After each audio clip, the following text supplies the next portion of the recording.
السلام علیکم ناظرین، آپ دیکھ رہے ہیں پروگرام کاشف عباسی کے ساتھ اسلام آباد اسٹوڈیو سے۔ ایک بڑی خوفناک صورتحال ہے کراچی کی، جس پر تمام ملک کی نظریں لگی ہیں۔ آپ جس جگہ جائیں، جہاں بیٹھ کر بات کریں، لوگوں کا پہلا سوال آپ سے یہ ہوتا ہے کہ کراچی میں کیا ہو رہا ہے اور کراچی کے مسائل کا حل کیا ہے۔ کوئی لوگ پوچھتے ہیں کہ کیا فوج کراچی کا مسئلہ حل کر سکتی ہے، کچھ لوگ یہ پوچھتے ہیں کہ کیا پیپلز پارٹی یہ مسئلہ حل کرنے میں سیریس ہے، کچھ لوگ یہ بھی کہتے ہیں کہ کیا یہ زمین کی لڑائی ہے، کون کراچی کا بڑا چودھری ہے، یہ چیز کی لڑائی ہے، یہ بھٹا مافیا کی لڑائی ہے، یہ لینڈ مافیا کی لڑائی ہے، یہ ڈرگ مافیا کی لڑائی ہے۔ یہ سارا کچھ اکٹھا ہے، جس کے بعد یہ لڑائی کراچی کے عوام کا جینا مشکل کیا ہوگا۔ اس کا حل کیا ہے؟ کچھ لوگوں نے فوج کو بلانے کی بات کی اور کہا کہ یہی کراچی کے مسئلے کا حل ہے۔ اب یہ آواز بڑھتی جا رہی ہے، اب تو پیپلز پارٹی کے اندر سے یہ آواز آنی شروع ہو گئی۔ شفیع پلیجو جو وزیر ہیں پاکستان پیپلز پارٹی کی سندھ میں، انہوں نے آج فوج کو بلانے کا مطالبہ کر دیا۔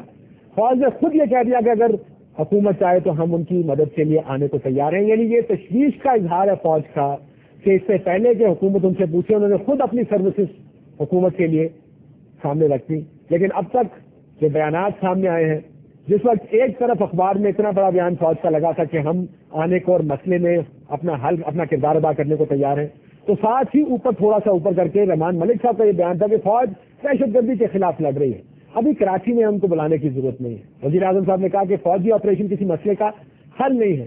اب یہ بات اگر درست ہے تو کیا مالا کنڈ میں فوجی آپریشن مسئلے کا حل تھا؟ کیا قبائلی علاقوں میں فوجی آپریشن مسئلے کا حل ہے؟ کیا بلوچستان میں کیا جانے والا فوجی آپریشن مسئلے کا حل ہے؟ یہ نکات وہ تمام نکات ہیں جس کے اوپر اس حکومت کو نظر ڈالنی پڑے گی۔ اگر فوج کا مسئلے کا حل نہیں ہے، جو کہ پہلے سے کہتے آ رہے ہیں، پھر فوج کسی بھی مسئلے کا حل نہیں ہے۔ یہ نقطہ آج ہمارا کہ کیا فوجی آپریشن ضروری ہے، مسائل کیا ہیں، کس قسم کے مسائل ہیں، ان کو حل کرنے کا طریقہ کیا ہو سکتا ہے کراچی میں، کیونکہ یہ بات تو بہت ہو گئی۔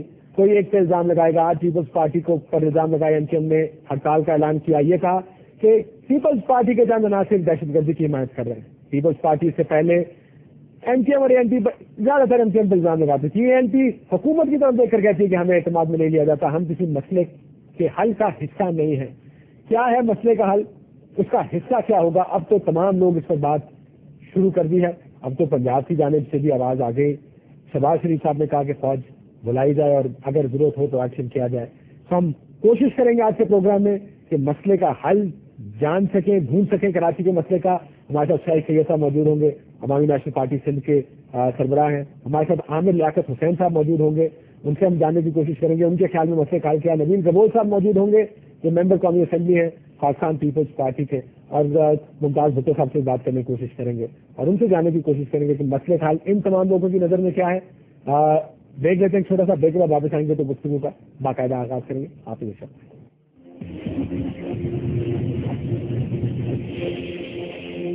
قدیم علاقہ جس سے کراچی بنا ہے، اور وہ لیاری جو جس کا قصور ہے وہ پیپلز پارٹی کا گڑھ ہے، وہاں کے لوگ اتنے پرامن ہیں، وہاں چند لوگوں کی وجہ سے پوری لیاری کو بدنام نہیں کرنا چاہیے۔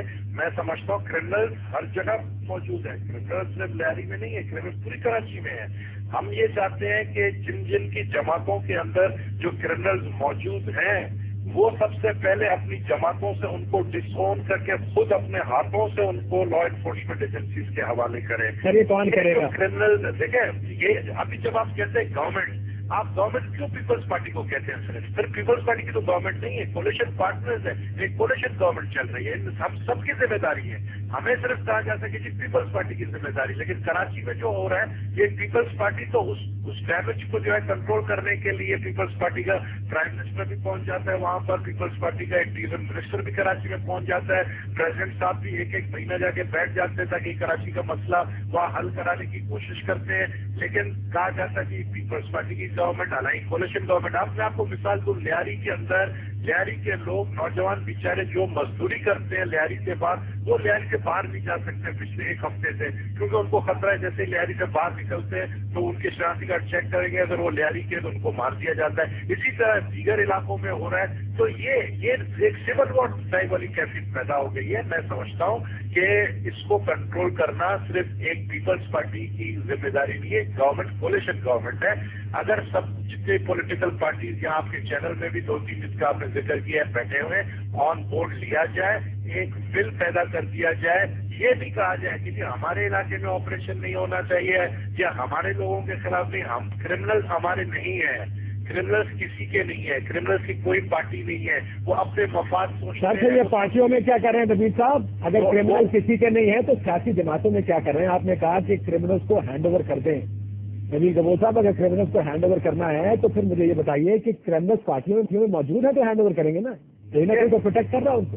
میں یہی آپ کو کہہ رہا ہوں نا کہ 2 کروڑ کی آبادی کراچی میں, سب نے یہاں پر جو بھی یہاں ایکٹیویٹیز ہو رہی ہے اس کے پیچھے ایک ہی لالچ ہے اور وہ ہے پیسہ.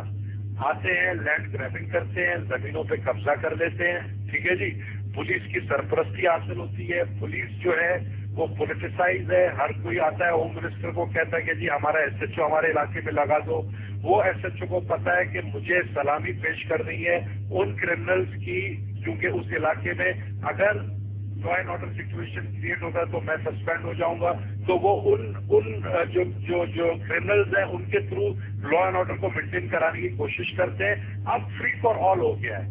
اب کراچی کی پولیس بھی جو ہے وہ میں سمجھتا ہوں کہ ڈی مورلائز ہو گئی ہے, کیونکہ دیکھیں کراچی بار بار یہ میں پھر اس چیز پہ تنقید بھی کروں گا اور اس بات کے اوپر کہ جو لیاری کا نام لیا جیسے لیاری کو بدلا گیا پوری کراچی. لیاری کو ابھی 1 سال سے لیاری کا نام لیا جا رہا ہے. پہلے تو پورے لانڈی, قصبہ کالونی, عزیز آباد اور پتہ نہیں کہاں کے کرمنلوں سے گولی بند لاشوں کی سیاست تو 92-93 میں بھی ہوتی تھی.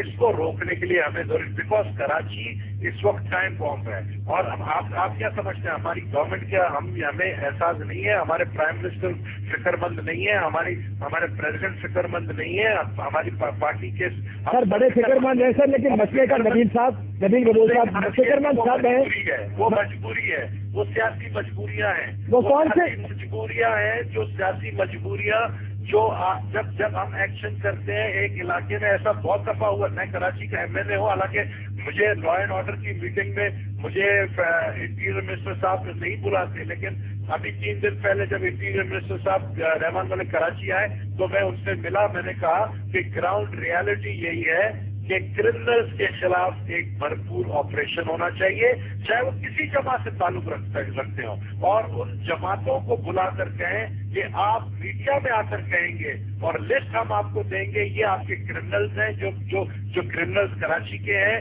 یہ ان کے نام ہے. آپ کہیں میڈیا میں کہ ہم ڈسون کرتے ہیں اور گورنمنٹ ان کے خلاف کر رہے ہیں. لیکن آپ نے 3 میم بھی کہے تھے, جیسا ایمز ہوتے ہیں نا, 3 جیز کا بڑا ذکر ہوتا ہے پاکستانی سیاست میں, 3 جیز کا, 3 جیز جنرل جو اس میں آیا کرتے تھے. اب آپ 3 ایم کی بات کریں, میم کی بات کریں اردو کے الفاظ میں, منافقت, وفامت, اور تیسری کون سی بات کی ہے؟ ایسے مشاورت وغیرہ کی بھی بات کی ہوگی آپ نے, کہ جو کراچی کا اصل مسئلہ ہے کہ مفاہمت ہے, اس وجہ سے کچھ نہیں کر سکتے. منافقت ہے سیاسی جماعتوں میں, اور مجبوری ہے تیسری, سیاسی مجبوری جس کو آپ کہتے ہیں. کس کی مجبوری ہے سر؟ لوگ, آپ نے خود ابھی کہا کہ گاڑیوں سے اتار کے اور بسوں سے اتار کے مہاجروں کو بھی مارا جا رہا ہے, بسوں سے اتار کے بلوچوں کو بھی مارا جا رہا ہے, اردو اسپیکنگ کو مارا جا رہا ہے, سندھیوں کو مارا جا رہا ہے. یہ کون سی مجبوری ہے جو ان لوگوں کو مرنے سے نہیں روک سکتی؟ دیکھیں کاشف, کراچی بڑی آبادی ہے. کراچی کے اندر جو بلوچ رہتے ہیں وہ موسٹلی لیاری کے اندر رہتے ہیں. یہ لسانی باتیں کرنا جو ہے, یہ جو کہنا کہ جی مہاجر بلوچ لڑ رہے ہیں, یہ بات کرنے والا بھی جو ہے میں اس کو بھی غدار سمجھوں گا. یہ لسانیت کی جو ہم بات کرتے ہیں, ہم پاکستان کو کمزور کر رہے ہیں. ہماری پارٹی, ہم کیوں کہتے تھے کہ چاروں صوبے کی زنجیر, اس سے ہم کہتے تھے بیکاز ہم اس پہ سوچ کو ہم نے اس پہ یقین نہیں رکھتے ہیں. ہمارا کراچی, ہمارے لیاری کا جو بلوچ ہے وہ جاتا ہے باہر تو وہ بیچارہ اس کو پتا ہے کہ وہ گولی بند جو ہے لاش اس کی دوبارہ آئے گی. اسی طرح کے دوسرے علاقوں میں بھی یہ چیزیں ہو رہی. لسانیت کی یہ جو جنگ ہے یہ خطرناک حد تک جو ہے اب کراچی کے اندر شروع ہو گئی ہے. اس کو روکنے کے لیے صرف Peoples Party, prime minister Karachi میں بیٹھے ہوئے ہیں, صرف پیپلز پارٹی کی ذمہ داری نہیں ہے, ہم سب کی ذمہ داری ہے. اور ہم سب یہاں پر جتنی جماعتیں بیٹھے ہیں علل اعلان کہیں جی ٹھیک ہے یہ لوگ ہمارے نام سے ریلیٹڈ ہیں, کرمنل اگر ہمارے نام سے ریلیٹڈ ہیں ہم ان کو ڈسون کرتے ہیں, پکڑے ان کو, بلکہ ہم آپ کو مدد جیسے لا انفورسمنٹ ایجنسی کو مدد کرتے ہیں ان کو پکڑوانے میں. ٹھیک ہے, نبیل گبور صاحب ایسا ساتھ رہیے گا. میرے 2-3 سوال جو حل ابھی تک سامنے آئے ہیں فوج کے مسئلے کا, میں وہ بھی آپ سے جاننا چاہوں گا. میرے ساتھ شاہد سید صاحب بھی موجود ہیں, عوامی نیشنل پارٹی سندھ کے صدر ہیں اور ساتھ عامر لیاقت حسین صاحب، ڈاکٹر عامر لیاقت حسین بھی موجود ہیں. میں ڈاکٹر صاحب آپ سے آغاز کرتا ہوں، پھر میں شاہد سید صاحب کے پاس جاؤں گا. کراچی کے مسئلے کا حل، نبیل جمول صاحب سے بھی بات ہو رہی تھی، وہ کہتے ہیں کہ لسانی بنیادوں پر جو تقسیم ہو رہی ہے، جس طرح کرمنل ایلیمنٹس نے ٹیک اوور کر لیا ہے کراچی کی سیاست کو، یہ سب سے بڑا مسئلہ ہے. آپ کو کیا لگتا ہے کہ کراچی کے مسئلے کا حل، کیا فوج کراچی کے مسئلے کا حل ہے اس وقت؟ کیونکہ بہت سے لوگوں کا خیال ہے کہ شاید یہ آخری سولوشن رہ گیا کراچی کے لیے. بسم اللہ الرحمن الرحیم. بہت شکریہ کاشف بھائی، بڑا اہم آپ نے سوال کیا ہے. ذاتی طور پر اگر آپ مجھ سے پوچھیں گے تو میں آپ کی بات سے کلی طور پر اتفاق کرتا ہوں. فوج ہی اس مسئلے کا حل ہے، اور میں تو بلکہ یہ کہوں گا آپ کے پروگرام کی توسط سے کہ آج اشفاق پرویز سفیانی صاحب ماشاءاللہ دادا بن گئے ہیں. اللہ تعالیٰ ان کو سلامت رکھے، ان کے بچے کو بھی، اور وہ دادا بن گئے ہیں. تو اس شہر کو دادا گیروں سے نجات دلا دیں. تو دادا بننے کے بعد کم از کم یہ ان کی بڑی اہم ذمہ داری ہے کہ جو اس شہر میں دادا گیر ہیں، اور خاص طور پر یاد رکھیے کہ قاتل قاتل ہوتا ہے اور مقتول مقتول. یہ جو ہم ملا رہے ہیں نا ایک دوسرے کو، کہ نہیں جی قاتل بھی ایک صف میں کھڑے ہیں اور مقتول بھی نہیں. جن لوگوں کو ٹکڑوں میں بند کر کے ان کو پھینکا جا رہا ہے، جن کو قتل کیا جا رہا ہے، بہرحال وہ مظلوم ہیں، وہ مقتول ہیں، اور کوئی ہاتھ ہے اس کے پیچھے جو ڈیسٹیبلائز کر رہا ہے پورے شہر کو. اور سوائے اس کے کوئی حل نہیں ہے کہ یہاں پر بہت سخت قسم کا فوجی ایکشن لیا جائے، اس شہر میں کرفیو لگایا جائے، گھر گھر تلاشی لے کر غیر قانونی اور غیر قانونی نہیں بلکہ وہ تمام اسلحہ جو لوگوں کے پاس موجود ہے وہ برآمد کیا جائے. لیکن یہ تفریق بہرحال رکھی جائے. میں آپ سے عرض کروں گا کہ قاتل قاتل ہوتا ہے اور مقتول مقتول. یہ نہیں ہو کہ قاتل کو بھی اسی صف میں کھڑا کر دیا جائے مقتول کی. جو قتل کر رہے ہیں، جو لاشیں گرا رہے ہیں، جو علاقوں کو تقسیم کر چکے ہیں. یعنی اب آپ کراچی میں، ہم نے تو یہ سنا تھا کاشف بھائی کہ جب تقسیم ہند کے بعد بس پاکستان ہے، ہندوستان ہے، بس ان دو ممالک کے لیے ویزا لینا پڑے گا. لیکن اس شہر کے مختلف علاقوں میں جانے کے لیے ویزا لینا پڑتا ہے. یعنی جب تک کہ ہاتھ کس کا ہے ڈاکٹر صاحب؟ آپ نے کہا نا اس میں ہاتھ ہے ملوث، جی اس کا ہاتھ نظر آ رہا ہے. ساری سیاسی جماعتوں کا برابری کا ہاتھ ہے؟ یقیناً اس میں مطلب نہیں، یہ تو نہیں کہا جائے گا کہ برابری کا ہاتھ ہے. یہ ضرور ہے کہ آپ یہ دیکھیں گے کہ کچھ بہت سارے بیانات ایسے آئے ہیں اس دوران کہ جس کی وجہ سے اشتعال پھیلا ہے، آگ بھڑکی ہے. آپ اس بیان کو بھی نہیں فراموش کر سکتے جو یہ دیا گیا تھا کہ یہ کم وقت ہیں، یہ جن اردو بولنے والوں کو جو بہت دفعہ ہو جائیں یہاں سے، یہ ساری باتیں کی گئی تھی. اس کے بعد سے ایک پوری آگ لگی ہے اس شہر میں، بڑی پلاننگ کے ساتھ یہ آگ لگائی گئی ہے. تو یہ بھی معلوم ہونا چاہیے کہ کون لوگ ہیں، اس میں کون سی کارروائی ہو رہی ہے. لیکن بہرحال یہ بات اپنی جگہ پر مناسب ہے کہ کہیں پر اگر ایکشن ہو رہا ہے تو کاشف بھائی یہ آپ بھی جانتے ہیں کہ پھر ری ایکشن مختلف جگہوں سے ہوتا ہے. تو ایکشنز ہیں بہت سی جگہوں پر جن کے ری ایکشن ہو رہے ہیں. عمل آپ کہہ رہے ہیں، میں آتا ہوں اس کے اوپر کہ آپ نے کہا فوج